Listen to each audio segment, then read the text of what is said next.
यानंतर बघूयात विधानसभा महाराष्ट्र विधानसभा निवडणुकीत 70 लाख नवीन मतदार वाढलेले आहेत असं राहुल गांधींनी म्हटलंय। या वाढलेल्या 70 लाख मतदारांची माहिती जाहीर करा अशी मागणी देखील राहुल गांधींनी केलेली आहे। शिर्डीतल्या 7000 मतदारांचे पत्ते एकाच इमारतीमधले आहेत असा देखील राहुल गांधींनी दावा केलाय। तर महाराष्ट्रातल्या मतदार याद्यांमध्ये गडबड झाली आहे असं म्हणत राहुल गांधींनी काही वेगवेगळ्या गोष्टींना घेऊन वक्तव्य केलेली आहेत। लोकसभेत राहुल गांधींकडून मतदारांच्या आकडेवारीचा मुद्दा जो आहे तो उपस्थित करण्यात आला।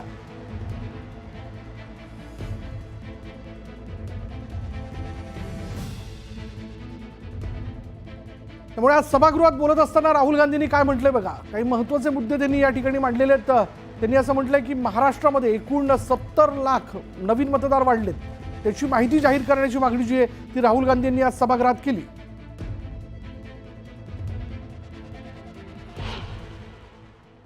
सर, महाराष्ट्र में more voters were added in 5 months in Maharashtra than were added in 5 years in Maharashtra.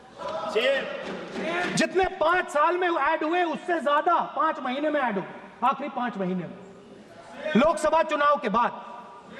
Sir, एक बिल्डिंग है sir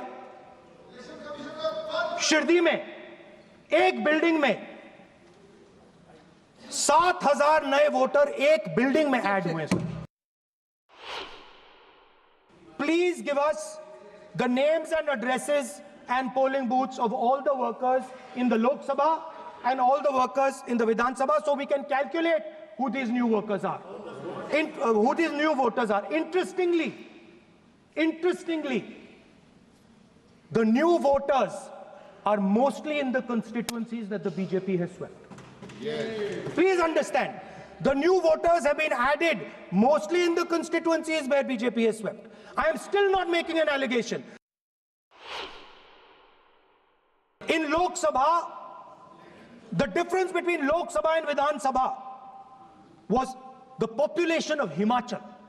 The entire population, almost 70 lakh new voters suddenly arrived between Lok Sabha and Vidhan Sabha.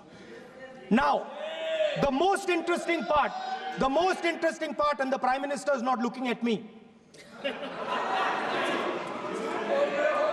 The most interesting part, मजबूरी है। आप the most interesting part, नहीं, सब सुनेंगे। देख नहीं रहे तर्क पे बात करो। मुंह नीचे कर लिया सडनली। आणि आता दुपारच्या 100 बातम्या सुरुवात करूयात। निवडणुकीपूर्वी धनंजय मुंडेंनी माझी भेट घेतली। धनंजय मुंडेंसोबत वाल्मिक कराडही आला होता असा गोप्यस्फोट मनोज जरांगेंनी केला। भेटीवेळी मुंडे मला सांभाळा, माझ्यावर लक्ष राहू द्या असं म्हणाले। सगळे पाया पडले असं जरांगेंनी सांगितलं। आरोपींना यंत्रणा सोडणार नाही ही धनंजय मुंडेंची टोळी आहे, आरोपींना लपवलं जातंय असा आरोप मनोज जरांगेंनी केला। या टोळीमुळे एका नेत्याने जिवंतपणी मरण यातना भोगल्या असा दावाही जरांगेंनी केला।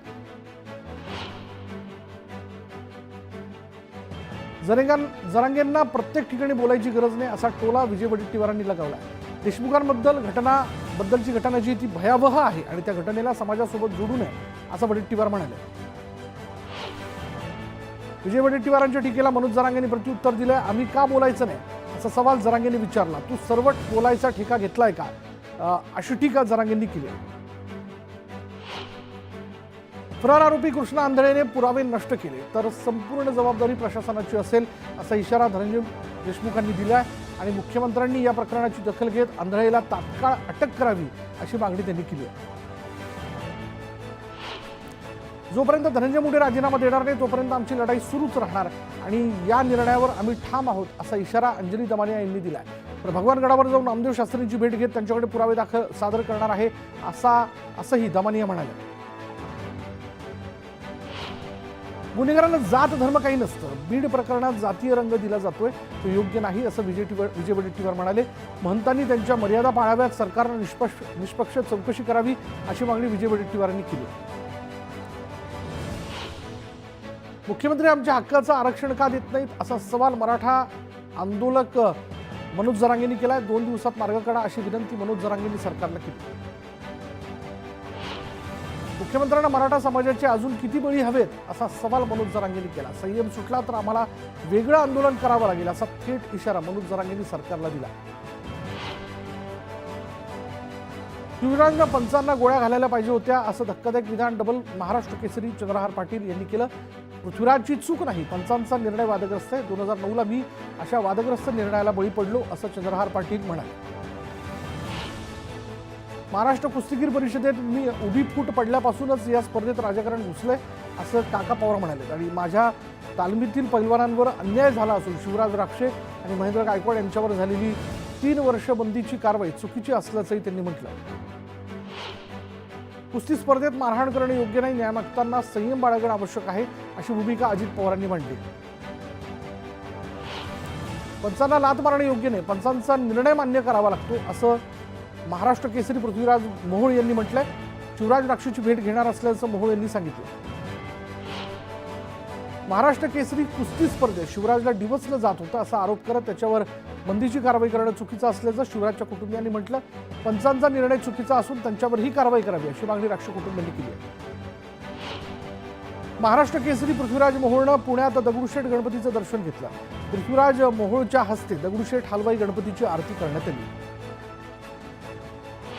पंतप्रधान नरेंद्र मोदींवर टीका करणारा संजय राऊत मूर्ख माणूस असल्याची जखरी टीका खासदार नारायण राणेंनी केली. एका बंद खोलीत टीका करणं, निंदा नालस्ती करणं हा राऊतांचा गुण असल्याचंही प्रत्युत्तर नारायण राणेंनी दिलं. नवी मुंबईत वनमंत्री गणेश नाईक यांनी जनता दरबार घेण्यास सुरुवात केली. जनता दरबारात आपल्या समस्या मांडण्यासाठी नागरिकांनी मोठ्या प्रमाणात गर्दी केली होती. महाविकास आघाडीच्या काळात राज्यात अनेक लव्ह जिहादची प्रकरणं समोर आली आहेत. मात्र आगामी काळात राज्यातील महिला सुरक्षित राहाव्यात यासाठी कडक धर्मांतर विरोधी कायदा आणणार असल्याची माहिती राज्याचे मंत्री नितेश राणे यांनी जाहीर सभेत दिली. धनंजय मुंडेंनी प्रयागराजला जात कुंभवारी केली. मुंडे संतांच्या चरणी लीन झालेत.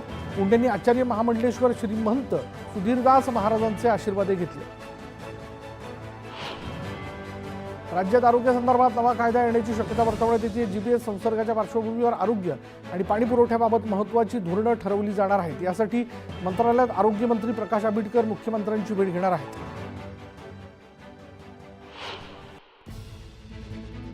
आणि एक बातमी आहे, कोल्हापूरच्या नृसिंहवाडीत बुडणाऱ्या चौघांना वाचवण्यात आलंय. पाण्यात आंघोळीसाठी गेलेले असताना भाविकांचा तोल गेला. संकेत गावडे आणि अक्षय शिंदे या जीवरक्षकांनी या भाविकांना वाचवलेला आहे. नदीच्या पाण्याचा अंदाज न आल्यानं हे भाविक बुडत होते.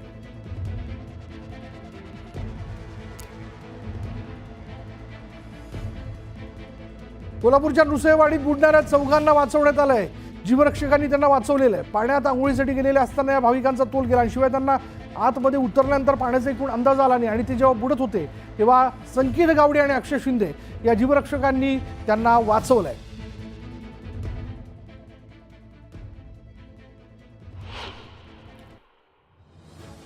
आता पुन्हा एकदा इतरही घडामोडी. चेन्नई जोधपूर एक्सप्रेसमध्ये काल बसण्याच्या जागेवरून वाद होऊन एका प्रवाशावरती हल्ला करण्यात आला, ज्यात त्याचा मृत्यू झाला. हा सगळा प्रकार नंदुरबार रेल्वे स्टेशनवर घडला. विशेष म्हणजे या घटनेनंतर नंदुरबार रेल्वे स्टेशनवर सीसीटीव्ही